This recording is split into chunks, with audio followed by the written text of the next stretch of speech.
السلام علیکم ورحمۃ اللہ وبرکاتہ۔ ان الحمد للہ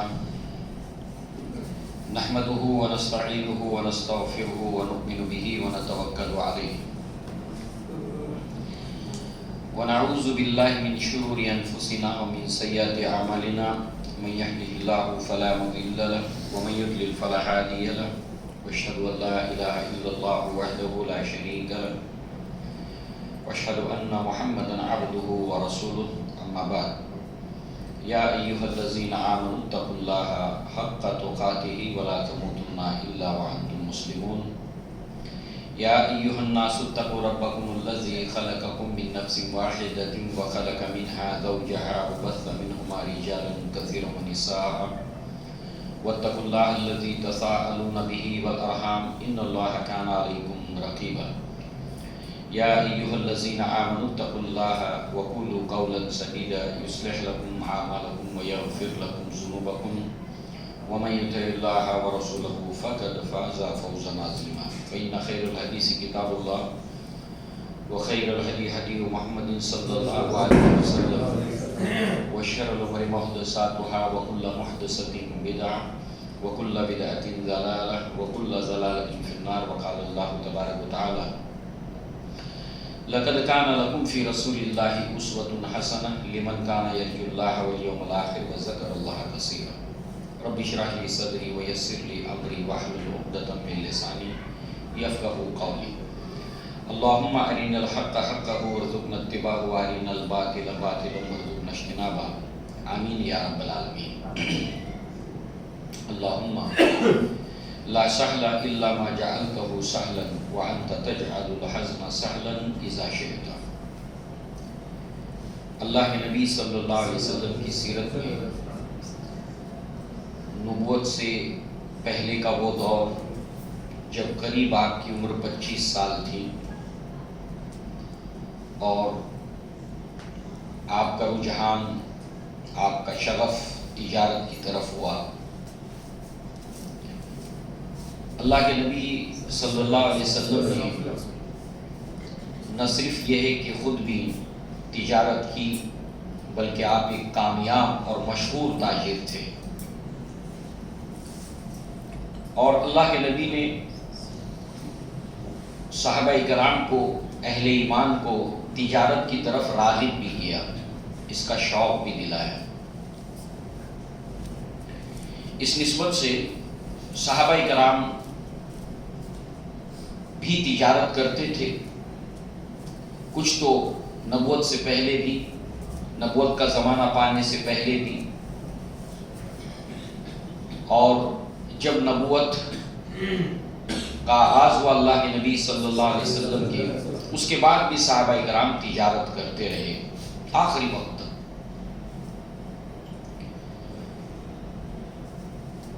تاجر دنیا میں بہت ہیں، مگر جب ایک مسلمان تجارت کرتا ہے تو اس کو سب سے پہلے یہ بات اپنے ذہن میں رکھنی ضروری ہے کہ وہ دوہرا تاجر ہے، صرف دنیا کا تاجر نہیں ہے وہ۔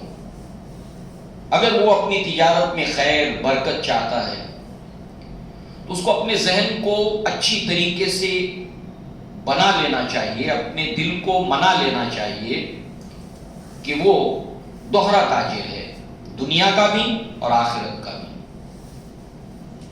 جیسے کہ قرآن میں اللہ نے فرمایا اپنے نبی کے ذریعے سے، قل هل ادلکم علی تجارۃ تنجیکم من عذاب علیم، کہ نبی آپ ان سے کہیے کہ کیا میں تمہیں وہ تجارت نہ بتاؤں جو تمہیں عذاب علیم سے چھٹکارا دلا دے۔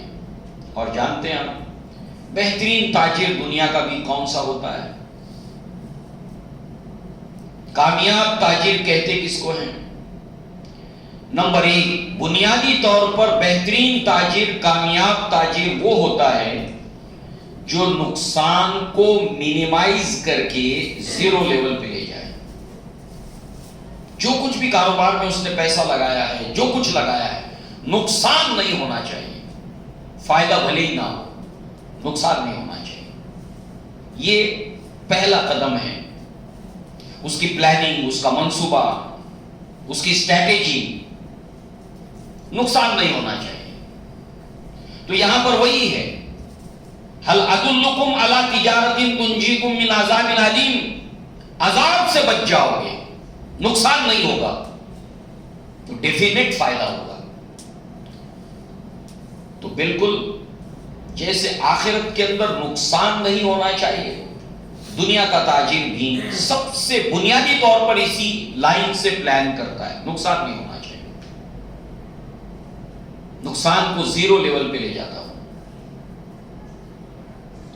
تو دنیا اور آخرت میں تجارت میں نقصان سے بچ جائے، اپنے آپ کو دنیا اور آخرت کا تاجر بنائے، اور اس کے تقاضے ہیں۔ اس نسبت سے آپ دیکھیں کہ اللہ کے نبی نے، صحابہ نے ایک بہترین مثال ہمارے لیے چھوڑ رکھی ہے کہ دنیا اور آخرت کا تاجر ہوتا کیسے، کیا ہوتا ہے۔ اللہ کے نبی صلی اللہ علیہ وسلم کا جب رجحان اس طرف ہوا اور وہاں کا ماحول بھی ایسا تھا کہ اہل مکہ تجارت کی طرف ان کا رجحان تھا، شغف تھا، شوق تھا، اور وہ تجارت ہی کی طرف توجہ دیتے تھے۔ اس کی وجہ بھی تھی کیونکہ یہ جو سرزمین تھی، ابراہیم علیہ السلام کی دعاؤں میں ملتا ہے، بِوَادٍ غَيْرِ ذِي زَرْعٍ عِندَ بَيْتِكَ الْمُحَرَّمِ، میں نے اپنی ذریت کو ایک ایسی سرزمین پر لا کر بسایا ہے جہاں پر کچھ اگتا نہیں ہے۔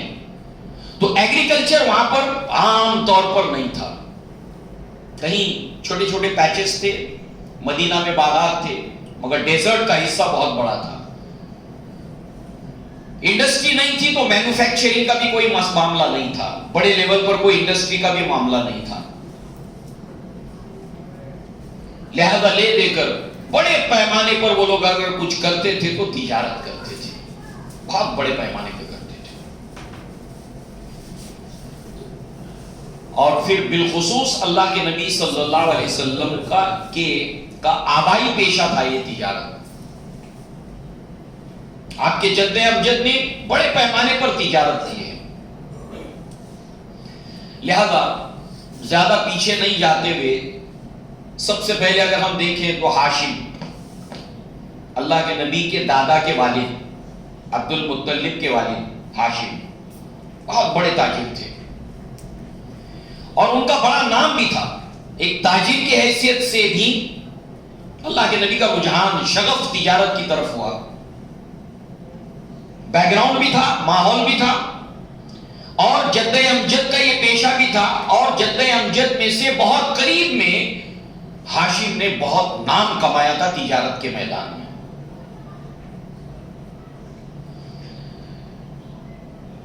لہذا ان کا نام بنیادی طور پر عمر تھا، ہاشم کا اصل نام ہے عمر، جیسے عبد المطلب کا اصل نام ہے شیبہ، تو عمر ان کا نام تھا۔ تو ہاشم کیوں مشہور ہوئے؟ یہ اس کے ساتھ تجارت کا کنیکشن ہے، کاروبار کا اس کے ساتھ کنیکشن ہے، اس نام کے ساتھ جو مشہور ہوئے، اہل عرب ان کو اسی نام سے پکارنے لگے، ہاشم، نام ان کا تھا عمر۔ وجہ مکہ میں ایک بہت زبردست قحط پڑا تھا، دانے دانے کے لالے پڑ گئے تھے، اور اس وقت جو ہے وہ ہاشم نے ملک شام سے سینکڑوں من اناج منگوایا تھا، غلہ منگوایا تھا، اونٹوں کے اوپر لد کر آیا تھا، اور اس کے بعد وہ اناج اور جن اونٹوں پر لد کر یہ تجارتی غلہ آیا تھا، سارے کے سارے اونٹوں کو ذبح کر دیا، اور اس کے ساتھ ساتھ جو ہے وہ یہ جو اناج تھا اس کے ذریعے سے ایک کھانا بنایا جس کو سرید کہتے ہیں، وہاں کی سب سے عمدہ ڈش۔ یہ ہوتا کیا ہے کہ گوشت کا سالن ہے اور اس کے اندر روٹی کو چورا جاتا ہے، تو اس طریقے سے روٹی کو شوربے میں چورنے والا ہاشم،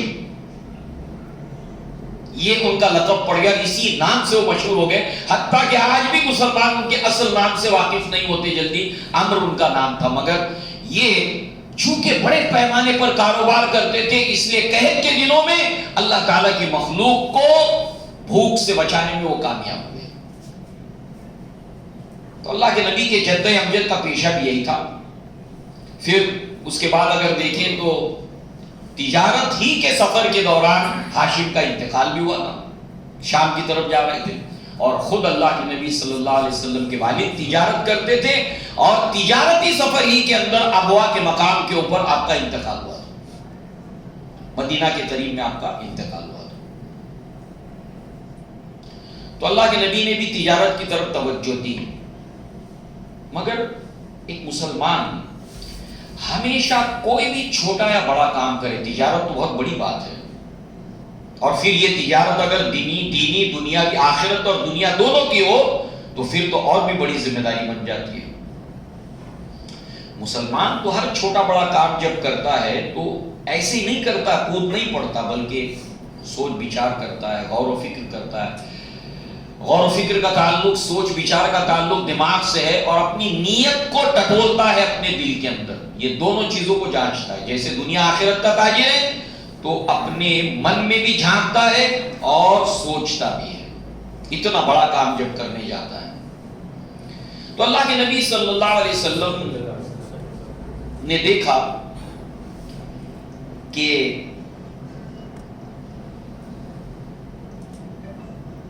آپ کے چچا ابو طالب مالی طور پر پریشان حال رہتے تھے،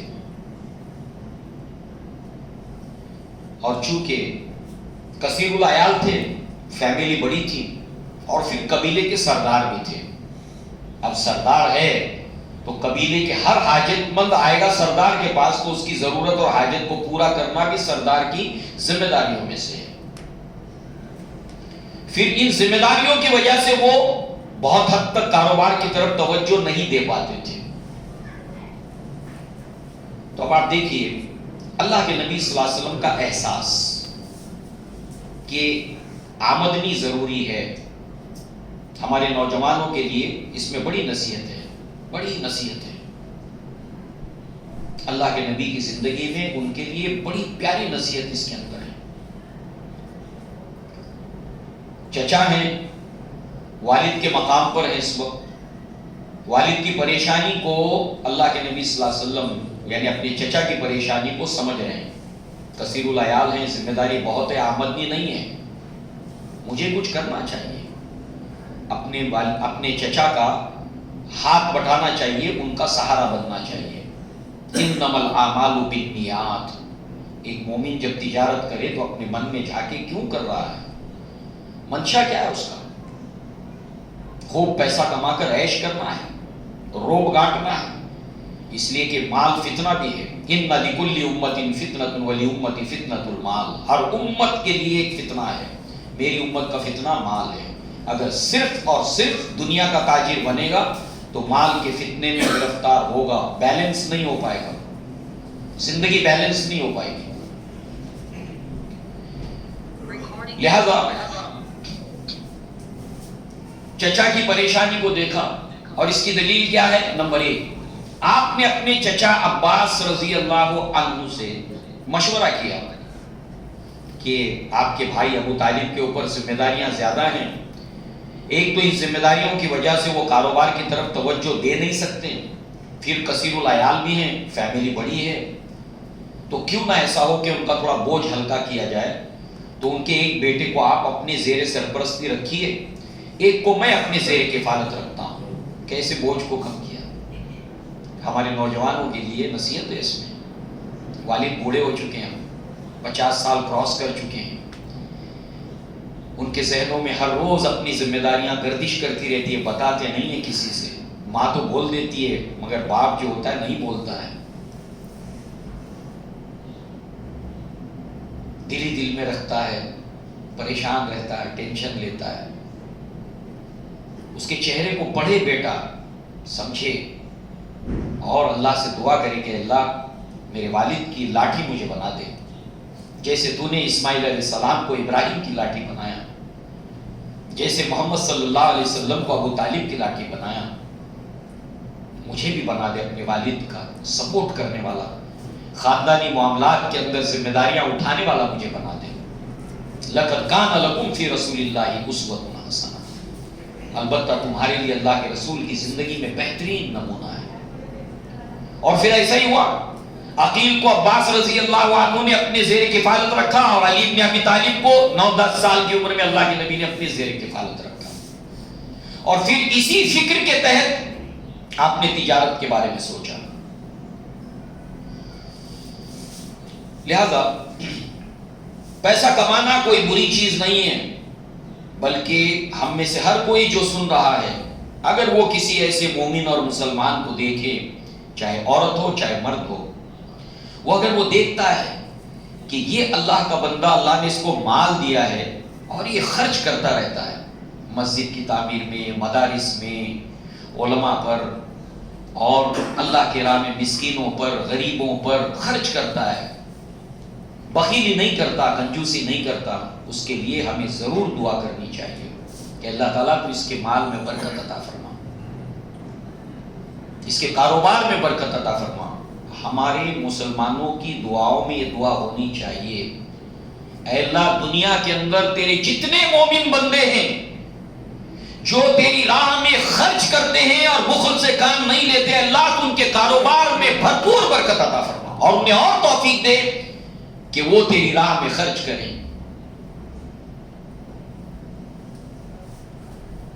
یہ دعا مانگنی چاہیے، اس لیے کہ مال کا ہونا اگر دین، آخرت اور دنیا کا تاجر ہے تو کوئی بری بات نہیں۔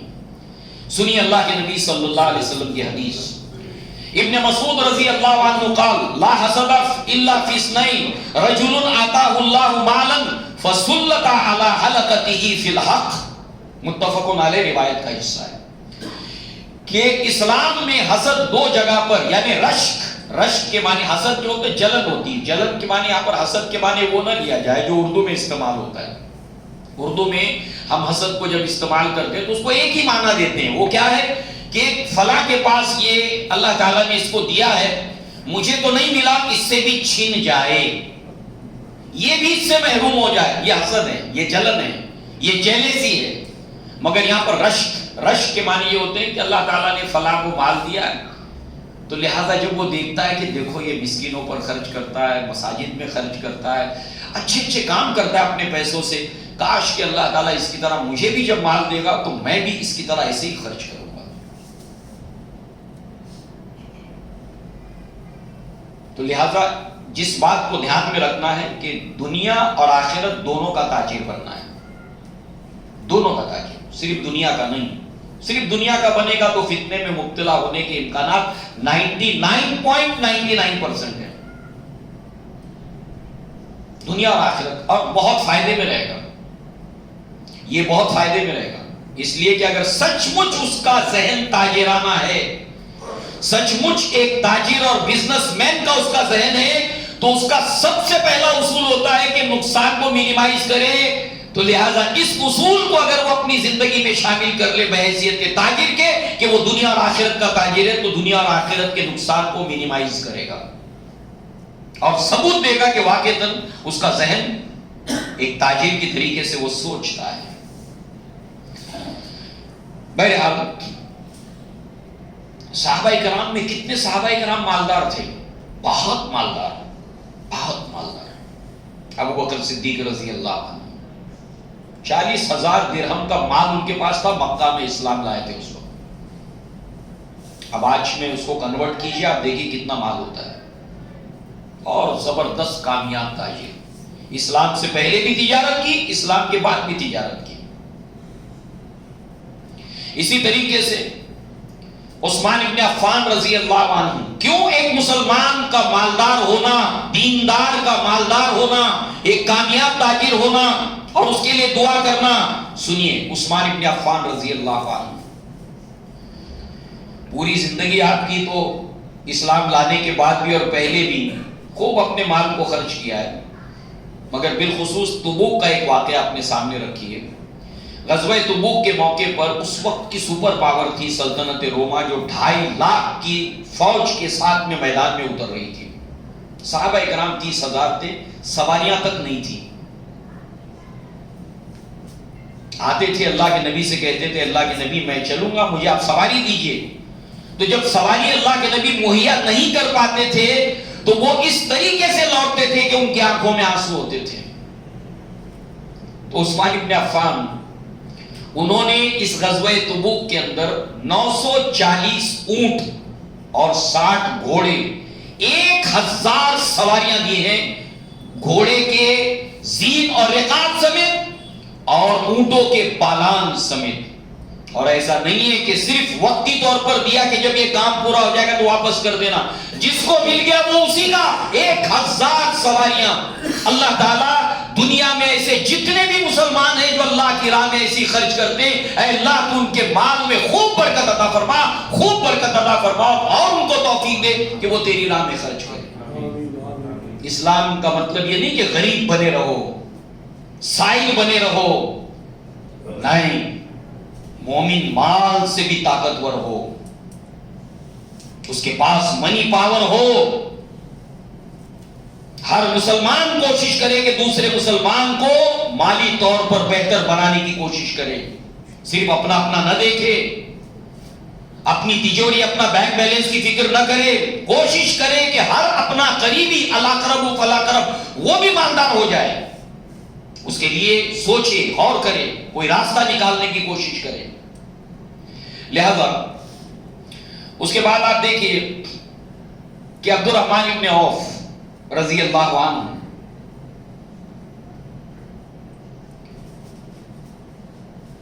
اتنے مالدار تھے، اب تفصیل میں نہیں جائیں گے، مگر جب انتقال کا وقت آیا ان کے تو انہوں نے وصیت کی 1/2 اپنی جائیداد میں سے جتنے بدری صحابہ اس وقت زندہ ہیں ان سب کو 100 دینار دیے جائیں. عبد الرحمن ابن عوف کی وصیت میں سے ہے. بیویوں کو جو ملا اس کو چھوڑ دیجئے. سونے کو کلہاڑی سے کاٹ کاٹ کر ورثہ میں تقسیم کیا گیا، اتنا سونا تھا. اسٹینڈنگ پراپرٹی کے اندر جو ان کی زمینیں تھی، جائیدادیں تھیں بے شمار، اتنی جائیداد تھی. اور 100 دینار ہر بدری صحابی کو دیا جائے. اس وقت 100 صحابہ حیات تھے، بدری صحابہ جنہوں نے بدر میں حصہ لیا تھا. اس میں عثمان ابن عفان بھی تھے، تو ان کے حصے میں بھی 100 دینار آئے. تو لوگوں نے کہا آپ تو اتنے مالدار ہو، آپ کیوں لے رہے ہو 100 دینار؟ آپ تو خود ہی مالدار ہو. کہتے ہیں کہ یہ ایک مومن کا پاکیزہ مال ہے، میں اس کو نہیں چھوڑ سکتا. اللہ کے نبی نے عمرو بن العاص کو ایک مرتبہ مال دیا، مال غنیمت میں سے، تو کہا اللہ کے نبی میں اس کے لیے اسلام نہیں لایا. کہا کہ عمرو یہ پاکیزہ مال مومن کو فائدہ دیتا ہے، اور عثمان ابن عفان نے یہ دینار اپنے کاروبار میں ملائے اور برکت دی اللہ تعالیٰ نے. معلوم یہ ہوا کہ مثال ہمیشہ صحابہ میں بالخصوص ابو بکر صدیق، عبد الرحمن ابن عوف، عثمان ابن عفان ان کی سامنے رکھیں. لہذا اللہ کے نبی نے ترغیب دلائی، شوق دلایا، تعلیم دلائی اور تجارت کے اوامر نواہی بتایا، اور خود اپنا نمونہ پیش کیا صحابہ کے سامنے کہ دنیا اور آخرت کا تاجر ہوتا کیسے. اور صحابہ اسلام سے پہلے صرف دنیاوی تاجر تھے، اس میں خیر کے کام بھی کرتے تھے، مگر اسلام کے بعد یہ دنیا آخرت دونوں کے تاجر بن گئے. اپنی سوچ، قدم بڑھانے سے پہلے سوچنا. اگر اب تک ہم نے غفلت کے ساتھ کاروبار اور تجارت کیا ہے تو اب اس کی اصلاح کرنا، اپنے سوچ کی، اپنے احساسات کی. لہذا اب دیکھیے اللہ کے نبی نے بہت پیسہ کمایا. اللہ تعالیٰ نے قرآن میں خود اس کا ذکر کیا. الم یجدک یتیما فآوی ووجدک ضالا فہدی ووجدک عائلا فاغنی. آپ کو بے سر و سامان پایا تو آپ کو غنی کر دیا. تو جب وحی کا سلسلہ آپ کے اوپر شروع ہوا، اللہ کے نبی کماتے تھے، بڑے تاجر تھے، اللہ نے آپ کو غنی کر دیا. تو اللہ کے نبی صلی اللہ علیہ وسلم جب غار حرا سے لوٹے تو خدیجہ رضی اللہ عنہا سے کہتے ہیں لقد خشیت علی نفسی، مجھے اپنی جان کو خطرہ محسوس کرتا ہوں. آپ نے جو باتیں کہی ہیں اور 15 سال آپ کے ساتھ گزار چکی تھی، یہ وقت وہ ہے کہ خدیجہ رضی اللہ عنہا بیوی کی حیثیت سے اللہ کے نبی کے ساتھ 15 سال گزار چکی تھی، اور کہتی ہیں جب اللہ کے نبی کہتے مجھے اپنی جان کو لے کر خطرہ محسوس ہوتا ہے، لہذا جو ہے وہ آپ کہتی کلا، ہرگز نہیں، ہرگز نہیں، واللہ اللہ کی قسم، اللہ کی قسم، ما یخزک اللہ ابدا، اللہ کبھی بھی آپ کو ضائع نہیں کرے گا۔ کسی سے علماء نے استدلال کیا ہے جو چاہتا ہے کہ وہ ضائع نہ ہو اس کو یہ 5 کام کرنے چاہیے جو خدیجہ رضی اللہ عنہا نے اللہ کے نبی کے بارے میں کہے، اللہ آپ کو کبھی بھی ضائع نہیں کرے گا۔ انکا لتصیل الرحم وعمل الکلا وتکسب المعدوم۔ یہاں پر ہم نے باقی کے ڈراپ کر دیے، ہمارے ٹاپک کے اعتبار سے اس میں ایک بات آئی ہے، 2 باتیں آئی ہیں کہ آپ رشتوں کو جوڑنے والے ہیں، اور آپ جو ہے وہ تنگ دست جن کے پاس مال کی کمی ہے، ان کی بنیادی ضروریات پوری نہیں ہوتی، بچوں کی اسکول کی فیس ہے تو ٹیوشن کی فیس نہیں ہے، یونیفارم کے لیے پیسہ ہے تو کاپی کتاب خریدنے کے لیے نہیں ہے، تو لہذا آپ ایسے حاجت مندوں کی جو اپنی ضروریات پوری نہیں کر پاتے، بیسک نیسیسٹیز کو پوری نہیں کر پاتے، آپ ان کے لیے کماتے ہیں۔ تو ایک دنیا اور آخرت کا تاجر جب تجارت کرے تو یہ ذہن میں رکھے کہ مجھے کس کس کے لیے کمانا ہے۔ ہمارے سماج میں ڈائلاگ بہت فیمس ہے، بھائی آخر کس کے لیے کما رہے ہو؟ یہ سوال اپنے آپ سے پوچھے، لسٹ بنائے اس کی جو ہے وہ آپ کس کس کے لیے کما رہے ہو۔ اللہ کے نبی صلی اللہ علیہ وسلم کے بارے میں کہتی ہیں کہ آپ ایسے ضرورت مند اور حاجت مندوں کے لیے کماتے ہیں، لہذا جو ہے وہ یہ سوال اپنے سامنے رکھنا، جواب بھی آئے گا مگر یہ سوال تجارت کرنے سے پہلے رکھنا۔ انما الاعمال بالنیات، اللہ تعالیٰ علیم بذات الصدور ہے، جب آپ ایسا سوچو گے، دل میں ایسے احساسات رکھو گے، اللہ آپ کے کاروبار میں برکت ڈالے گا، ضرور برکت ڈالے گا۔ لہذا آپ دیکھیے کہ مومن طاقتور ہونا چاہیے، جسم سے بھی، مال سے بھی اور علم سے بھی۔ دماغ سے بھی طاقتور ہونا چاہیے، یعنی علم سے، دماغ سے، جسم سے بھی اور مال سے بھی۔ اور ہر مسلمان کی کوشش ہونی چاہیے کہ میرا ایک مسلمان بھائی ان تینوں اعتبار سے نہ صحیح، 2 اعتبار سے صحیح، 1 اعتبار سے صحیح، وہ طاقتور ہونا چاہیے۔ جو چیز آپ اپنے لیے پسند کرتے ہو وہ اپنے بھائی کے لیے پسند کرو، اس میں ایک تجارتی ذہنی اعتبار سے آپ فائدے میں رہو گے۔ اگر آپ سچ مچ تاجر ہو تو فائدے میں رہو گے جب دوسرے کا فائدہ سوچو گے، ورنہ آپ اچھے تاجر تو نہیں ہیں۔ پھر آپ سوچتے ہو نہیں میرا ہی بھلا ہو، پھر آپ اچھے تاجر نہیں، اچھے تاجر کے گن آپ کے اندر نہیں ہیں۔ دور جدید کے اندر جو ہے وہ اس کے لیے بالخصوص ایک اصطلاح جو ہے وہ استعمال کی جاتی ہے، سنڈیکیٹ کولیبوریشن۔ جدید دور کے اندر یعنی ہر کوئی چاہتا ہے یہ بھی بڑا ہو جائے، یہ بھی بڑا ہو جائے، یہ بھی بڑا ہو جائے، کیونکہ اس کو معلوم ہے کاروباری ہے وہ، اس کے بڑے ہونے میں میرا بڑا ہونا چھپا ہوا ہے۔ دل کو بڑا رکھو، کشادہ رکھو، سوچ کو بڑا رکھو، سوچ اور دل کے احساسات کو ویسے بناؤ جیسے قرآن بناتا ہے، جیسے اللہ کے نبی بناتے اور صحابہ اکرام۔ لہذا المؤمن القوی خیر، طاقتور مومن بہتر ہے، وَأَحَبُّ إِلَى اللَّهِ مِنَ الْمُؤْمِنِينَ الضَّعِيفِ وَفِي كُلِّ خَيْرٍ۔ مسلم شریف کی روایت ہے کہ طاقتور مومن بہتر ہے اور اللہ کو محبوب ہے کمزور مومن سے، باقی خیر سبھی میں ہے، مال سے، علم سے، دماغ سے اور جسم سے۔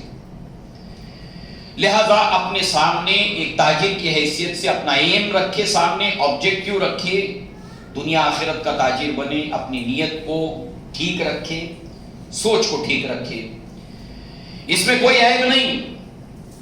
سورہ جمعہ میں اللہ نے فرمایا فَإِذَا قُضِيَتِ الصَّلَاةُ فَانتَشِرُوا فِي الْأَرْضِ وَابْتَغُوا مِن فَضْلِ اللَّهِ وَاذْكُرُوا اللَّهَ كَثِيرًا لَعَلَّكُمْ تُفْلِحُونَ۔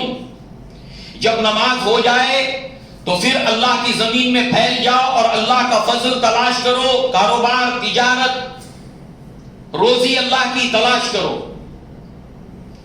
یہ ہو گیا فرض نماز ارکان اسلام میں سے. پھر انہی فرائض میں سے ایک حج بھی ہے. حج کے تعلق سے اللہ نے جب احکامات نازل کیے تو ابو امامہ تیمی بنو تیم کے ہیں یہ موسم حج کے اندر کیا کرتے تھے کہ وہ حاجی بھی تھے اور اسی کے ساتھ لوگوں کے مال برداری یعنی ان کا بوجھ بھی اٹھاتے تھے, ان کا سامان بھی اٹھاتے تھے, عوض میں ان کو کچھ پیسہ مل جاتا تھا.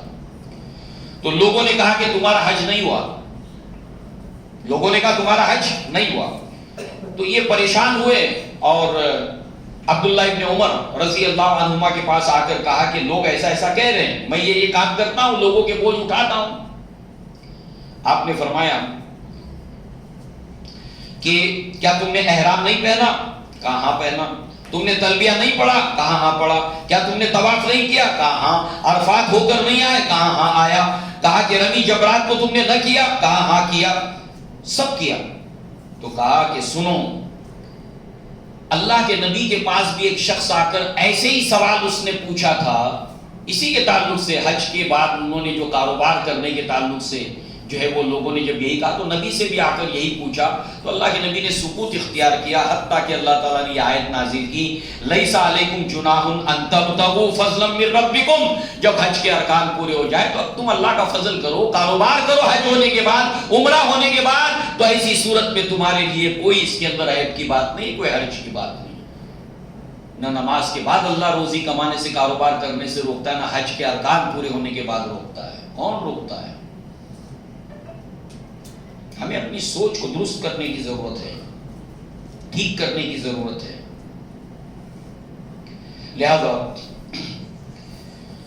اب یہ ہے کہ جہاں پر ہم نے ابھی ایک حدیث کو دیکھا, کوشش کرنی چاہیے جد و جہد کر کے زیادہ سے زیادہ مال کما کر لوگوں کو فائدہ پہنچائے. تو آدمی کبھی سوچتا ہے کہ اللہ تعالیٰ مجھے دے گا تو میں یہ کروں گا, جیسے بھی حدیث میں آیا ہے کہ یہ کروں گا, یہ خرچ کروں گا, وہ خرچ کروں گا. مگر ساتھ ہی ایک انذار والی بات بھی سن لیں آپ. یہ سورہ توبہ کے اندر ہے, آیت نمبر 75 سے لے کر 77 تک. وَمِنْهُمْ مَنْ عَاهَدَ اللَّهُ لَئِنْ آتَانَا مِنْ فَضْلِهِ لَنَصَدَّقَنَّ وَلَنَكُونَنَّ مِنَ الصَّالِحِينَ. اور ان میں سے کچھ ایسے بھی لوگ ہیں جنہوں نے اللہ تعالیٰ سے عہد کیا, وعدہ کیا کہ اگر اللہ تعالیٰ اپنے فضل سے ان کو دے دے گا, مال دولت عطا کر دے گا اپنے فضل سے, تو پھر وہ صدقہ کریں گے اور نیک لوگوں میں سے ہو جائیں گے. فلما آتاہم من فضلی, پھر جب اللہ تعالیٰ نے اپنے فضل سے ان کو دیا, بخلوا بھی, تو پھر بخل کرنے لگے. اب پیسہ آیا تو اب لالچ بھی آ گیا ساتھ میں, اتنا پیسہ آ گیا, اتنا دینا پڑے گا کیا, اتنی زکات دینی پڑے گی کیا, اتنا مال آیا تو ابھی اتنی زکات, ارے اتنی زکات دینی پڑے گی, ادھر بھی زکات کے بعد بھی دینا پڑے گا. اب وہ لگے کنجوسی کرنے. اللہ نے کیا کیا تھا, نظر کیا مانی تھی, دل میں کیا سوچا تھا, مجھے دے گا تو میں بھی خرچ کروں گا, دیا تو اب کنجوسی آ گئی, بخل آ گیا. اور یہ آزمائش ہوتی ہے جب انسان 25,000 روپیہ مہینے کا کماتا ہے تو 25,000 میں سے وہ اگر 1,000 روپیہ خرچ کرتا ہے تو 25,000 کا 1,000 کا پرسنٹیج نکالے کتنا خرچ کر رہا ہے.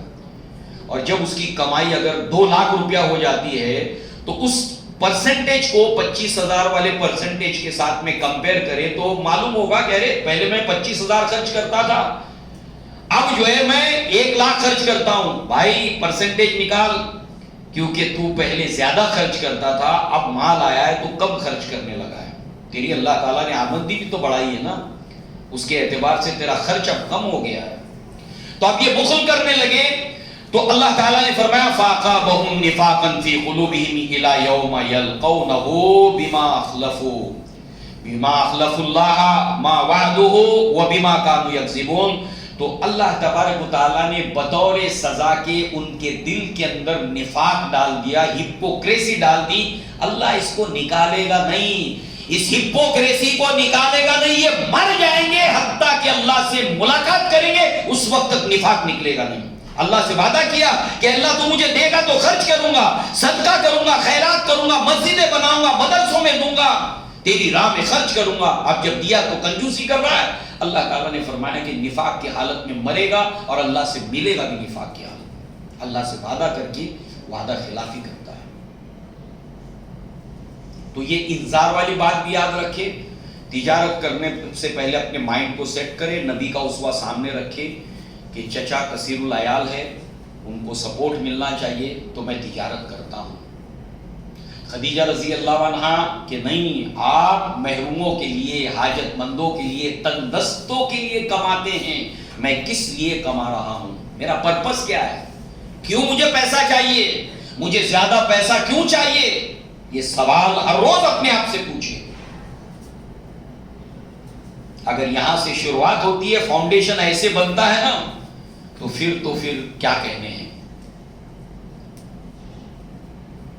خشت اول نہد چوں معمار کج، تا سریا میرود دیوار کج۔ اگر بنیاد میں ایک اینٹ ٹیڑھی لگ گئی تو پھر برج خلیفہ کی اتنی بھی بلڈنگ لے جاؤ گے تو وہاں تک ٹیڑھی بنے گی۔ اس لیے نیت ٹھیک کرو کاروبار کرنے سے پہلے، اور اپنی سوچ کو درست کرو، سب اگر ٹھیک ٹھاک آگے چلنا ہے۔ لہذا اب چلیے آگے بڑھتے ہیں۔ ہم نے دیکھا ابو طالب کثیر العیال تھے، اللہ کے نبی نے ارادہ کیا تو اب جو ہے وہ اپنے چچا کے سامنے اس کا اظہار کیا کہ چچا تجارتی قافلے جا رہے ہیں شام کی طرف، تو میرا ارادہ تھا کہ میں بھی تجارت کی غرض سے شام کی طرف جاؤں۔ اس میں ہمارے نوجوانوں کے لیے نصیحت ہے۔ ہم سماج میں دیکھتے ہیں کہ بچے بغیر کسی کو بتائے ہوئے کاروبار کے اندر کود پڑتے ہیں، گھر میں کسی کو نہیں معلوم۔ اللہ کے نبی صلی اللہ علیہ وسلم نے اپنے چچا کے سامنے بات رکھی کہ میں چاہتا ہوں کہ تجارت کے لیے شام کی طرف جاؤں، اور پھر ایسا بائی پاس کرنا جو ہے وہ بڑوں کے ادب کے خلاف بھی ہے۔ اور اللہ کے نبی نے فرمایا من لم یعقر کبیرنا ولم یرحم صغیرنا فلیس منا، جو ہمارے بڑوں کا احترام نہ کرے، چھوٹوں پر شفقت نہ کرے، وہ ہم میں سے نہیں ہے۔ تو لہذا آپ نے گویا کہ مشورہ بھی لیا، ایک طرح سے آپ کے علم میں بھی لایا، پرمیشن بھی لیا، اور آپ کی رائے بھی جاننی چاہیے۔ کاروبار میں یہ بہت ضروری چیز ہے۔ جیسے کہ ہم نے دیکھا کہ قریش جو ہے وہ تجارت کے اندر بہت ماہر تھے، نہ زراعت تھی نہ انڈسٹری تھی، تجارت میں بہت ماہر تھے، بڑے پیمانے پہ تجارت کرتے تھے، اور دار الندوہ کے اندر سارے تجار جمع ہو جاتے تھے۔ دار الندوہ جو تھا وہ تجار جمع ہو جاتے تھے، اور وہاں پر اپنے کاروبار کو لے کر وہ لوگ ڈسکس کرتے تھے، اپنے تجربات اور مشاہدات کو شیئر کرتے تھے، رائے مشورہ لیتے تھے۔ معلوم یہ ہوا کہ تاجر کو ہمیشہ اپنے آپ کو اپڈیٹ رکھنا چاہیے، اور دوسرے تاجروں کے ساتھ مل کر ان سے ڈسکشن، بات چیت، رائے مشورہ یہ جاری رکھنا چاہیے۔ اللہ کے نبی صلی اللہ علیہ وسلم اپنے چچا کے حالات سے واقف تھے، لہذا جو ہے وہ چچا نے یہ بھی ملتا ہے کہ کہا کہ حالات تو دشوار گزار ہیں، اور اس وقت کیپٹل کی صورت میں تمہیں دینے کے لیے میرے پاس کچھ ہے نہیں، نہ اللہ کے نبی نے مانگا، اور چچا کی حالت تو آپ جانتے ہی تھے۔ ہمارے نوجوان مطالبہ کرتے کہ ابا دے دو مجھے، میں کاروبار کروں گا، دے دو مجھے، میں کاروبار کروں گا، کچھ ارینج کرو آپ۔ اللہ کے نبی جانتے تھے چچا کے پاس نہیں ہے، تو اب جو ہے وہ یہاں پر آپ دیکھیے کہ ویژوائزیشن یہ کاروبار کے اندر ایک اہم مرحلہ ہے۔ اللہ کے نبی نے یہ فیصلہ لیا ہے وداؤٹ ویژوائزیشن کے نہیں۔ چچا کی حالت یہ ہے میرے پاس کوئی کیپٹل نہیں ہے، اور سرمایہ، کیپٹل اور پونجی کاروبار کے لیے ضروری ہے، جس کو بمبئی کی بھاشا میں آپ موڑی کہتے ہو۔ کاروبار کرنے کے لیے میرے پاس موڑی نہیں ہے، اللہ کے پاس نہیں، اللہ کے نبی صلی اللہ علیہ وسلم کے پاس یہ نہیں تھی، چچا کے پاس بھی نہیں تھی کہ ان سے لیں۔ اب یہ ویژوائزیشن کے نہیں ہے، تو یہاں پر اللہ کے نبی کا اسوہ کیا ہے کہ کیا نہیں ہے اس کے اوپر آپ نے نہیں سوچا، کیا ہے اس کے اوپر سوچا۔ بہت ساری چیزیں ہمارے اطراف اور ماحول میں اویلیبلٹی کی صورت کے اندر موجود ہوتی ہیں، لہذا جو ہے وہ اللہ کے نبی صلی اللہ علیہ وسلم نے دیکھا کہ قافلے یمن کی طرف جا رہے ہیں۔ اب عموماً قافلے جو ہے وہ یمن کی طرف ستمبر کے ایک مہینے میں جاتے تھے، مڈ ستمبر میں، اور مارچ کے مہینے ستمبر سے لے کر مڈ مارچ تک جو ہے وہ مکہ کے اندر جو ہے وہ سردی کا موسم ہوتا تھا، جاڑے کا موسم ہوتا تھا. ابھی دیکھیں وہاں پر جاڑا اپنے آخری مرحلے میں جا رہا ہے سعودی کے اندر، عرب کے اندر. مارچ کا میڈ ہونے تک سردی ختم ہو جاتی ہے اور پھر مارچ کے میڈ سے گرمی شروع ہوتی ہے، سو ستمبر کے میڈ تک چلتی ہے. تو یہ سردی اور گرمی میں یہ دو تجارتیں بڑے پیمانے پر کرتے تھے، دو ٹورز ان کے تجارت کے ہوتے تھے. ایک سردی کے موسم کے اندر یمن کی طرف جب مکہ میں سردی ہوتی تھی، اور گرمی کے موسم کے اندر شام کی طرف. اسی نعمت کا ذکر اللہ تعالیٰ نے سورہ قریش کے اندر کیا. لِإِيلَافِ قُرَيْشٍ إِيلَافِهِمْ رِحْلَةَ الشِّتَاءِ وَالصَّيْفِ فَلْيَعْبُدُوا رَبَّ هَٰذَا الْبَيْتِ الَّذِي أَطْعَمَهُم مِّن جُوعٍ وَآمَنَهُم مِّن خَوْفٍ. شتائی ونٹر سردی کا موسم اور صیف گرمی کے موسم میں سردی اور گرمی سے ان کو مانوس کر دیا. تو یہ تجارتی قافلہ شام کی طرف جا رہا تھا. اللہ کے نبی صلی اللہ علیہ وسلم نے تیاری کی اور وہاں پر تجارت کا ایک طریقہ رائج تھا، مزاربت. اس کو کہتے ہیں ریسرچ اور نالج. جس بھی کاروبار کے اندر کودنا، اس کا انفارمیشن، اس کا علم اور اس کا نالج حاصل کرنا. مزاربت ہوتی تھی، یعنی کہ کسی کے پاس پیسہ ہوتا تھا اور وہ اپنا پیسہ لگاتا تھا اور ایک انسان جو ہے وہ محنت کرتا تھا. کوئی اپنے گڈز دے دیتا تھا، بیچنے والے فروختنی گڈز دیتا تھا اور ایک آدمی محنت کرتا تھا. تو اس کی محنت ہے، اس کا پیسہ ہے، اس کی محنت ہے، اس کے گڈز ہے. اس طریقے سے وہاں پر تجارت ہوتی تھی. تو اللہ کے نبی صلی اللہ علیہ وسلم نے یہاں پر اسی طریقے سے جو ہے وہ اپنی تجارت اور کاروبار کا آغاز کیا. سرمایہ کے پاس نہیں تھا، دوسروں کے سرمایہ سے اور دوسروں کے گڈز کو لے کر اللہ کے نبی صلی اللہ علیہ وسلم شام کی طرف جو ہے وہ تجارت کے لیے چل پڑے. بہرحال وہاں پر جو ہے وہ 3 طرح کے پروڈکٹس تھے جو لوگ کاروبار کے اندر کرتے تھے، فروخت کرتے تھے، خریدتے تھے، بیچتے تھے. 3 طرح کے پروڈکٹ ہوتے تھے اور ایک لانگ ٹرم تجارت کرتے تھے اور ایک شارٹ ٹرم، اور سائملٹینیسلی ساتھ ساتھ اللہ کے نبی نے یہ کیا ہے. اب وہ کیا ہے؟ نمبر 1 گرم مسالے، خوشبویات، ریشم، کتان ایک نفیس کپڑا ہوتا تھا، زعفران، منقع، کچی کھجوریں، یہ سب وہ لوگ فروخت کرتے تھے. اسی کے ساتھ ساتھ دوسری طرح کا جو پروڈکٹ ہوتا تھا اس کے اندر سونا ہے، چاندی ہے، ہیرے ہیں، تانبے ہیں، لوہے ہیں، برتن ہیں، دھات ہیں، اسلحے ہیں. لوہے سے لے کر سونے کی دھاتیں، یہ سیدھا پورٹ پہ اترتی تھی شام کے یا تو یمن کے پورٹ پہ اترتی تھی. باقی درمیان میں دوسرے کاروبار ہوتے تھے. اسی طریقے سے تیسرا چمڑا ہے، کھال ہے، زین ہے، پوش ہے، اون ہے، ہاتھی دانت ہے، بھیڑ بکریاں ہیں. یہ ساری چیزیں، یہ 3 طرح کا سامان ہوتا تھا جو وہ لوگ بیچتے تھے. اور اس کے ساتھ ساتھ جو شارٹ ٹرم سیل ہوتا تھا کہ ان کے اسٹیشنز ہوتے تھے. مکہ سے نکلنے کے بعد درمیان میں منزلیں ہوتی تھی. ہر بازار کرتے کرتے کرتے کرتے کرتے وہ شام تک پہنچتے تھے، بیچتے خریدتے شام تک پہنچتے تھے.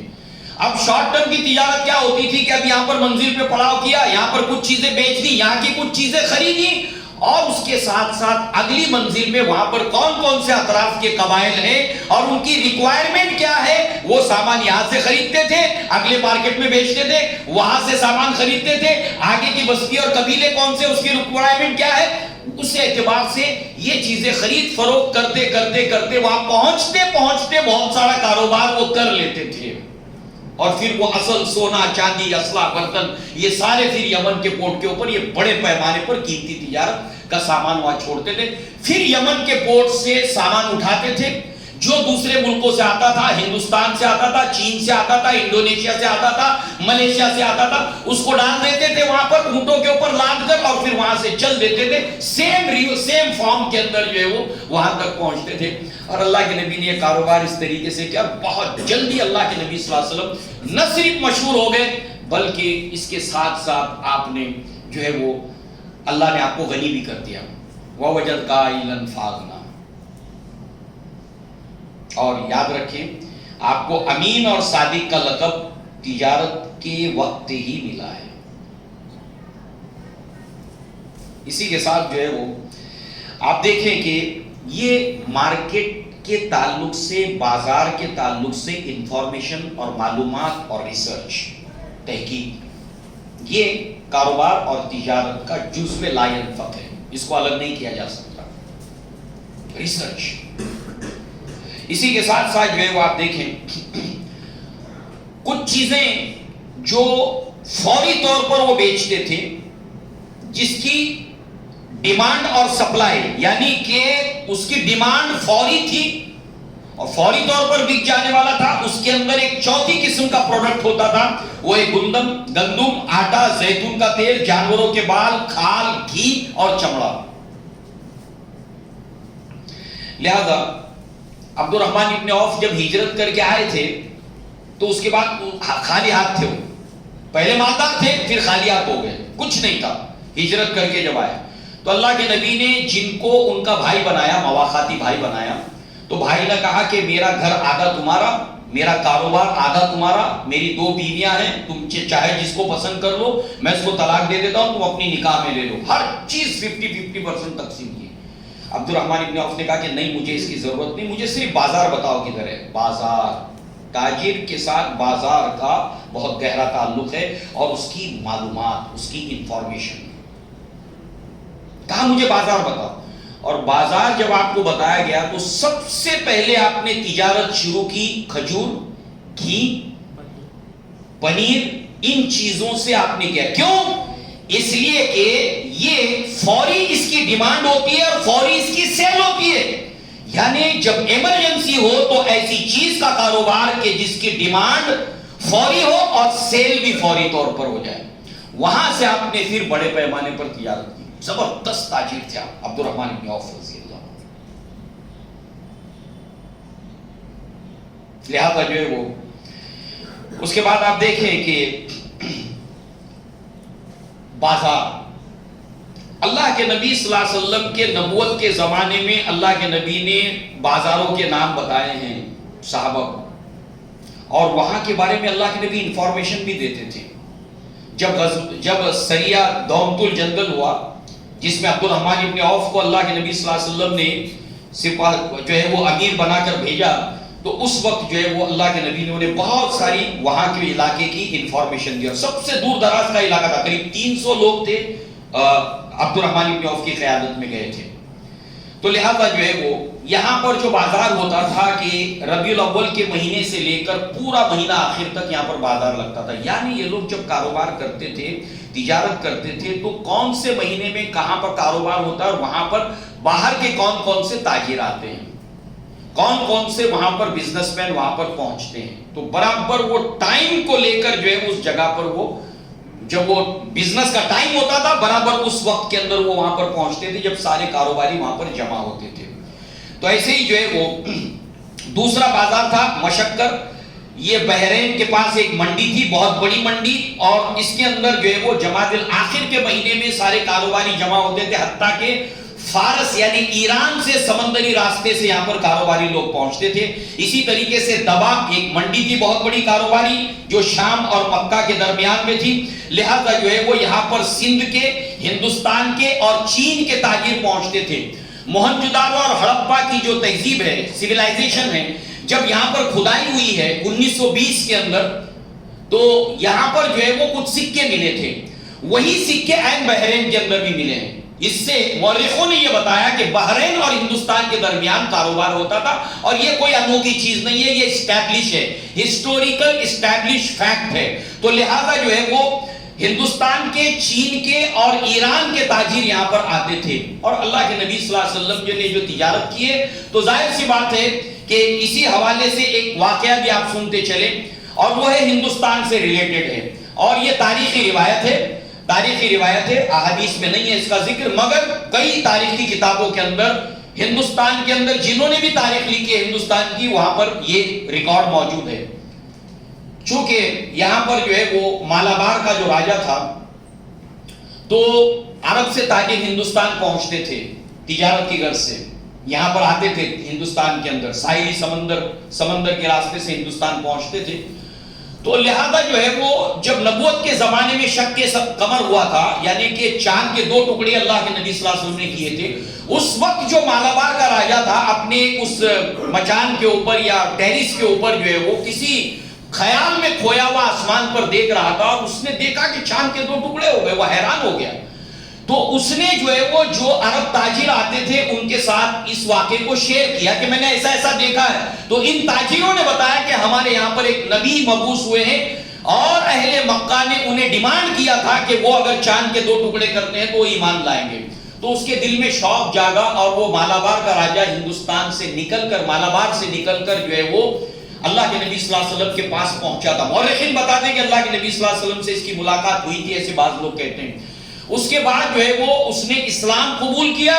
اسلام قبول کرنے کے بعد جب وہ واپس آیا تو دوران سفر اس کا انتقال ہوا، مگر انتقال سے پہلے اس نے وصیت کی کہ وہاں پر جانے کے بعد مسجد قائم کی جائے. لہذا ہندوستان کے اندر سب سے پہلی مسجد جو کیرلا میں ہے، جو پیرومل کے اندر ہے ہندوستان کی پہلی مسجد، وہ اسی دور کی ہے جب اللہ کے نبی صلی اللہ علیہ وسلم کے نبوت کا زمانہ چل رہا ہے. اس وقت کی مسجد ہے ہندوستان میں.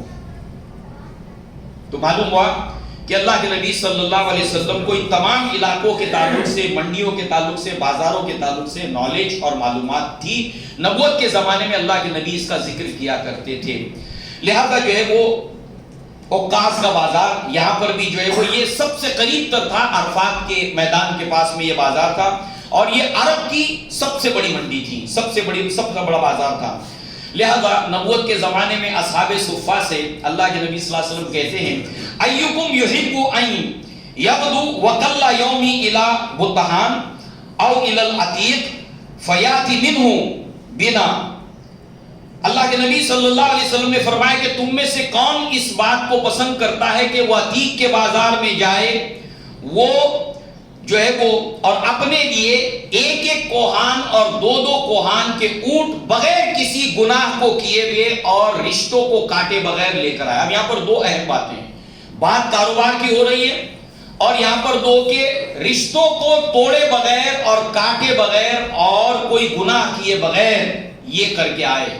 2 کوہان کے اونٹ، 1 کوہان کے اونٹ قیمتی اپنے لے لیا ہے. اوقاس کے بازار جائے، عتیق کے بازار جائے. اس بازار کے اندر اونٹوں کا کاروبار جو ہے وہ ہوتا تھا. اونٹ بھی بکتے تھے، فروخت کے لیے آتے تھے، خریدے جاتے تھے، بیچے جاتے تھے. جب یہ صحابہ کرام یا تابعین اور مسلمان تجارت کیسے کرتے تھے اس ٹاپک کو لے کر کئی کتابیں جب پڑھنے میں آئیں تو اس میں ایک واقعہ پڑھنے میں آیا کہ ایک مسلمان کا ذکر ہوا ہے واقعہ. تو تابعین میں ہے، کہاں ہے وہ تو ابھی ٹھیک سے یاد نہیں ہے یا اس کا کوئی ریفرنس نہیں تھا. مگر دیکھیے کہ آئیڈیاز چونکہ آپ کو معلوم ہے جو کاروبار کرتے ہیں آج آئیڈیا کی بہت اہمیت ہے کاروبار کے میدان میں اور ہر میدان میں. اور آئیڈیا جو دینے والے ہوتے ہیں وہ ہیوج جو ہے وہ پیمنٹ اٹھاتے ہیں کاروبار کی لائن سے جو آئیڈیا دینے والے ہیں. تو یہ کیا کرتے تھے کہ ان کا اونٹوں کا کاروبار تھا. جتنی قیمت میں اونٹ خریدتے تھے اتنی قیمت میں اونٹوں کو بیچ دیتے تھے. اب اس میں فائدہ کیا ہے؟ جتنی قیمت میں اونٹوں کو خریدتے تھے اتنی قیمت میں اونٹوں کو بیچ دیتے تھے. مگر ان کا ٹیکنیک کیا تھا، ان کا آئیڈیا کیا تھا؟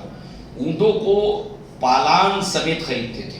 جو بھی اس کے ناک میں نکیل سب جو اس کی پیٹھ پر جو بھی لگنے والا ہوتا تھا اس کے سمیت خریدتے تھے اور بہت ہی لیس پروفٹ کے ساتھ اونٹوں کو بیچتے تھے. اس کے ذریعے سے دوسرے جو ان کے کمپٹیشن میں تھے ان کو پیچھے چھوڑ دیتے تھے، نمبر 1.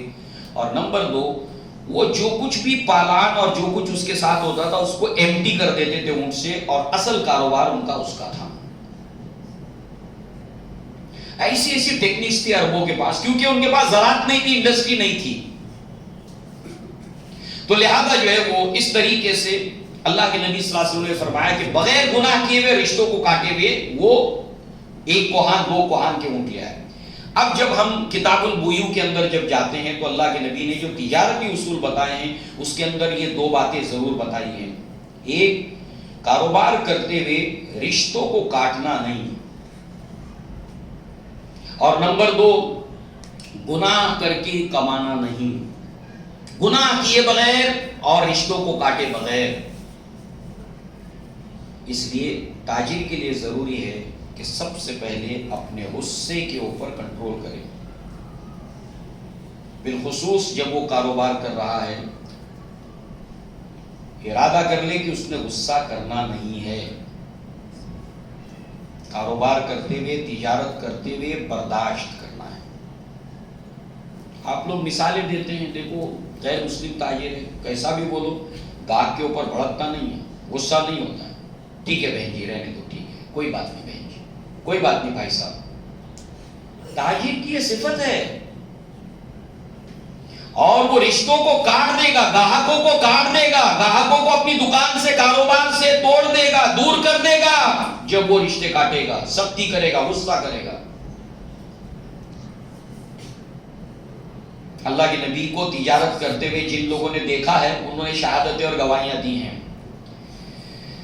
بہرحال اس طرح سے جو ہے وہ ایک صحابی ہیں عبداللہ ابن صائب رضی اللہ عنہ، یہ بعد میں اسلام لائے مگر پہلے کاروبار کرتے تھے۔ کہتے ہیں کہ کنتو شریک النبی صلی اللہ علیہ وسلم فی الجاہلیہ، میں اللہ کے نبی صلی اللہ علیہ وسلم کا بزنس پارٹنر رہا ہوں دور جاہلیت کے اندر، ان کے ساتھ اللہ کے نبی نے کاروبار مل کر کیا تھا۔ کہتے ہیں کہ آپ بہت اچھے تاجر تھے، ایک تاجر کہہ رہا ہے کہ محمد صلی اللہ علیہ وسلم بہت اچھے تاجر تھے، تو لہذا جب میں مدینہ آیا تو اللہ کے نبی صلی اللہ علیہ وسلم نے مجھ سے کہا کہ تم نے مجھے پہچانا، اللہ کے نبی نے پہچان لیا تھا، تم نے مجھے پہچانا؟ تو کہا کہ نعم، ہاں آپ میرے جو ہے وہ بزنس پارٹنر تھے، ہم نے اور آپ نے مل کر جو ہے وہ ساتھ میں بزنس کیا، کاروبار کیا۔ تو یہ صحابی کہتے ہیں کہ اللہ کے نبی صلی اللہ علیہ وسلم کے ساتھ میں نے بزنس کیا ہے، کاروبار کیا ہے، میرے شریک تھے، اللہ کے نبی کوئی بات ٹالتے نہیں تھے۔ آپ جس کے ساتھ مل کر کاروبار کر رہے ہیں، نبی کے بارے میں گواہی دے رہے ہیں کہ کوئی بات ہو اللہ کے نبی کوئی بات کاٹتے نہیں تھے، اور نمبر 2 کبھی جھگڑا نہیں کرتے تھے۔ تھوڑی دیر کے لیے اپنے ذہن میں کچھ لائیے، مسلمان جب مل کر کاروبار کرتے ہیں تو یہ 2 باتیں ہوتی ہیں کیا ان میں؟ جھگڑا نہیں کرتے تھے اللہ کے نبی اپنے بزنس پارٹنر کے ساتھ میں۔ الحمدللہ آج بھی ایسے مسلمان ہیں، میں نے ایسے 2 بھائیوں کو دیکھا ہے، آج بھی ہیں وہ بمبئی میں، وہ اسکول کے زمانے سے کلاس میٹ ہیں اور آج تک ان کی عمر قریب 60 کے قریب ہے، دونوں مل کر بزنس کرتے ہیں، آج تک اسکول کے زمانے سے دوست ہیں۔ اور یہی ہے کہ اسلامک ویلیوز، آپ 1 سال ساتھ میں کاروبار نہیں کر سکتے، تف ہے، افسوس ہے، جبکہ اللہ کے نبی کے امتی ہیں۔ اللہ کے نبی اپنے بزنس پارٹنر کے ساتھ نہ جھگڑا کرتے تھے، نہ کوئی بات اپنے بزنس پارٹنر کی ٹالتے تھے۔ دوسرے ایک صحابی ہیں عبداللہ بن ابی حمزہ، پھر ایک اور صحابی ہے جنہوں نے آپ کے ساتھ میں کاروبار کیا، بزنس کیا، قیس بن سعید، میسرہ، ابو بکر، عثمان ابن عفان، یہ سب جو ہے وہ اسلام سے پہلے بھی کاروباری رشتہ ان کے ساتھ میں اللہ کے نبی کا رہا ہے، ایک دوسرے کو جانتے تھے، پہچانتے تھے۔ لہذا حکیم بن حزام کہتے ہیں کہ نبوت سے پہلے اللہ کے نبی صلی اللہ علیہ وسلم کی تہامہ کے بازار میں نے اللہ کے نبی کو دیکھا ہے، یہ منڈی تھی تہامہ میں، یہاں پر میں نے اللہ کے نبی کو دیکھا اور میں نے اللہ کے نبی سے کپڑا بھی خریدا تھا۔ ایک مرتبہ اس کاروبار کے کرتے ہوئے اللہ کے نبی صلی اللہ علیہ وسلم نے، بارش ہو گئی تھی تو غلہ جو تھا، اناج جو تھا وہ نم ہو گیا، کچھ گیلا ہو گیا، بھیگ گیا، تو اللہ کے نبی صلی اللہ علیہ وسلم نے اس گیلے اور بھیگے ہوئے اناج کو ایک طرف رکھا، اس کا ڈھیر، اور دوسرا جو سوکھا اناج تھا وہ ایک طرف رکھا۔ تو کسی کاروباری نے، بزنس مین نے آ کر بتایا کہ ایسے کاروبار نہیں ہوتا، ایسے نہیں ہوتا کاروبار، لہذا جو ہے وہ آپ کو یہ کرنا چاہیے، گیلے کے اوپر سوکھا جو ہے وہ چڑھا دینا چاہیے، اندر گیلا اوپر سے سوکھا، تاکہ گاہک جب دیکھے تو اس کو سوکھا لگے پورا، اور اس طریقے سے، ورنہ تمہارا بہت نقصان ہوگا اور بکے گا بھی نہیں جلدی، ایسے تمہیں ویٹ کرنا پڑے گا، یہ مال جلدی کھپے گا نہیں۔ تو اللہ کے نبی صلی اللہ علیہ وسلم نے نہیں، گیلا الگ رکھا اور سوکھا الگ رکھا، اور اللہ کے نبی سارے کاروباریوں سے پہلے اپنا مال بیچ پر فارغ ہو گئے۔ آج یہ کاروبار کی بہت بڑی ٹیکنیک ہے، ہندوستان میں نہیں دنیا میں بھی، کہ جو ڈیمیج چیزیں ہوتی ہیں، کمپنی کی پروڈکٹ جو ہوتی ہے جس کے اندر کوئی ڈیمیج ہوتا ہے، اس کا عیب دکھا کر بیچنے کا ایک بہت بڑا کاروبار ہے۔ کئی پروڈکٹ ایسے ہیں جو ڈیمیج ہوتے ہیں اور اس کو وہاں پر اعلان کر کے، پوسٹر لگا کر کے، بورڈ لگا کر کے انسان ٹیکنکس کو ڈیولپ کر سکتا ہے کہ اس کمپنی کی یہ چیز ہے، یہ فریج ہے، یہ واشنگ مشین ہے، اس کی اصل قیمت اتنی ہے، مگر یہ نیو ہے بٹ تھوڑا سا ڈیمیج پیس ہے، لہذا جو اس کی قیمت اتنی ہے۔ تو بہت سے middle class, lower middle class ہوتے ہیں، ان کے پاس بجٹ نہیں ہوتا ہے، تو نئی مشین بھی مل جاتی ہے، تھوڑا سا ڈیمیج وہ برداشت کر لیتے ہیں۔ یہ تو چھوڑیے، آج بڑی بڑی کمپنیاں جو ہے وہ دیکھتے ہیں کہ ہمارے کسٹمرز کوانٹیٹی میں کہاں زیادہ ہے، تو ایک ٹوتھ پیسٹ کتنے کا ہے؟ ایک ٹوتھ پیسٹ 50 روپے کا ہے اور ایک ٹوتھ پیسٹ جو ہے وہ 1 روپے کا ہے، 2 روپے کا ہے. ایک کوکونٹ ہیئر آئل جو ہے وہ 100 روپے 150 روپے کی بوٹل ہے اور 1 روپے کا ایک پاؤچ ملتا ہے، یہ زیادہ بکتا ہے. لہذا جو ہے وہ اس طریقے سے اللہ کے نبی اپنے مال کو بیچ کر فارغ ہو گئے. اور پھر نبوت کے زمانے میں اللہ کے نبی نے دیکھا کہ بازار کے اندر ایک شخص جو ہے وہ اس نے یہی طریقہ اختیار کیا کہ گیلے کے اوپر سوکھا رکھا. اللہ کے نبی نے اندر ہاتھ ڈالا، کہا کہ تم نے یہ کیوں جو ہے وہ اس کا عیب بتا کر نہیں بیچا؟ اور اللہ کے نبی نے ہمیشہ کے لیے مسلمان تاجروں کو یہ تلقین کی کہ ہمیشہ مال کا عیب بتا کر بیچو. لہذا اس فارمولے کو، اس ٹیکنک کو اپنے ذہن میں رکھیں کہ کیا میں ایسا کوئی کاروبار کر سکتا ہوں کہ جس کے اندر مال کا عیب دکھا کر، یہی میرا بزنس کا جو ہے وہ پلس پوائنٹ ہو، عیب دکھا کر لوگوں کو جو اس کا جو عیب ہے وہ بتا کر لوگوں کو میں بیچوں. تو یہ ایک بہت اچھا کاروبار ہے، بزنس ہے. لہذا جو ہے وہ اس طرح سے اللہ کے نبی صلی اللہ علیہ وسلم نے جو ہے وہ ان کو ڈانٹا اور ناراضگی کا اظہار کیا اور فرمایا کہ جو دھوکہ دے وہ ہم میں سے نہیں ہے. بہرحال تورات کے اندر اللہ کے نبی صلی اللہ علیہ وسلم کی جو صفات، جو علامتیں بتائی گئی تھی کہ جن کے حوالے سے اہل کتاب کو نبی کو پہچاننا تھا، تو یہودی بھی کاروبار کرتے تھے، بازاروں میں گھومتے تھے، تو تورات میں اللہ کے نبی کی ایک نشانی بازاروں سے ریلیٹڈ بتائی گئی ہے. اسی لیے امام بخاری رحمہ اللہ اس روایت کو کتاب البیوع کے اندر لائے ہیں، کاروبار کے باب کے اندر اس کو لائے ہیں، لین دین کے باب میں اس کو لائے ہیں کہ تورات کے اندر عمرو بن العاص رضی اللہ عنہ کہتے ہیں کہ میں نے اسلام لانے سے پہلے تورات کے اندر اللہ کے نبی صلی اللہ علیہ وسلم کی وہ علامتیں دیکھی ہیں، سنی ہیں، پڑھی ہیں جو قرآن میں کچھ تو بیان ہوئی ہے اور کچھ وہاں پر ایکسٹرا ہے، کچھ زائد ہے. ان میں سے ایک ہے وَلَا صَخَّابٍ فِي الْأَسْوَاقِ، کہ وہ بازاروں کے اندر شور و شغب کرنے والے نہیں ہوتے. وہ بازاروں میں شور و شغب کرنے والے نہیں ہوتے، بازار میں شور شرابہ کرنے والے نہیں ہوتے. یعنی اللہ کے نبی صلی اللہ علیہ وسلم نے بازار کے اندر کاروبار جب کیا ہے، ہلہ مچا کر نہیں کیا ہے، شور مچا کر نہیں کیا ہے. یہ آپ کی علامت بتائی گئی تھی جس کا تعلق بازار اور کاروبار سے ہے. بہرحال اس طریقے سے یہاں پر آگے ہم اس کے بعد انشاءاللہ، کیونکہ آپ لوگوں کی ڈیمانڈ بھی تھی اس کو جو ہے وہ اچھے سے بیان کیا جائے، آپ میں سے بہت سے لوگ کاروباری ہیں، تو ہم انشاءاللہ اس کا 2 یا 3 اس کے اندر انشاءاللہ سمجھیں گے. مگر آخر کے اندر ایک بات سمجھتے ہوئے چلیں، وہ یہ ہے کہ کاروبار سے جو بھی پروفٹ ہوگا، اسلاف کا ہم کو یہ طریقہ نظر آتا ہے کہ اس کے 3 حصے کرتے تھے. جو بھی پروفٹ ہے اس کے 3 حصے کرتے تھے. ایک، جو کاروبار کے لیے آپ کو کیپٹل لگنے والا ہے اس کے لیے ایک حصہ رکھتے تھے پیسے کا آمدنی کا. ایک حصہ جو کیپٹل لگے گا آپ کو کاروبار کے لیے اور لگنے والا پیسہ، پروفٹ میں سے ایک حصہ اس کا ہوتا تھا.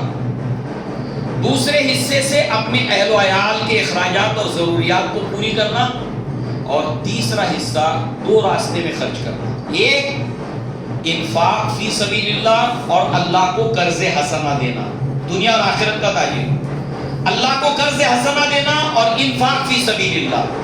اللہ نے قرآن میں کہا ہے من یقرض اللہ قرضا حسنا، کون ہے جو اللہ تعالیٰ کو قرض حسنہ دے؟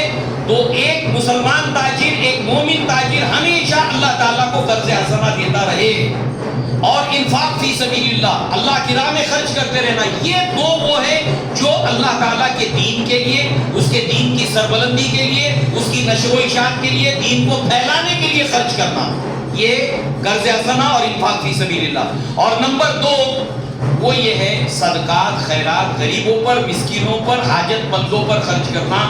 یہ تیسرا حصہ اس کو کرتا رہے. یہ دراصل ٹرائنگل ہے، جو اپنے کاروبار میں یہ ٹرائنگل بناتا ہے اللہ تعالیٰ اس کو کاروبار میں کامیاب انشاءاللہ کر دیتا ہے. تو انشاءاللہ اس کی تفصیلات کو ہم آگے سمجھیں گے.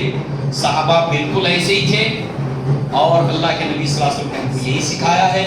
اللہ تعالیٰ ہمیں توفیق عطا فرمائے کہ اسلام کے دیے ہوئے اصولوں کے مطابق، اللہ کے نبی کی ہدایات کے مطابق ہم کاروبار کریں. اور ساتھ ہی ساتھ جو لوگ نوکری پیشہ ہیں، نوکری کرتے ہیں، نوکری کرتے ہوئے وہ اپنے ذہن کو دھیرے دھیرے کاروبار کی طرف لانے کی کوشش کریں. اللہ تبارک تعالیٰ ہمیں اس کی سمجھ عطا فرمائے. اقول قولی ھذا واستغفر اللہ لی ولکم ولسائر المسلمین والمسلمات وآخر دعوانا الحمد للہ رب العالمین. السلام علیکم ورحمۃ اللہ.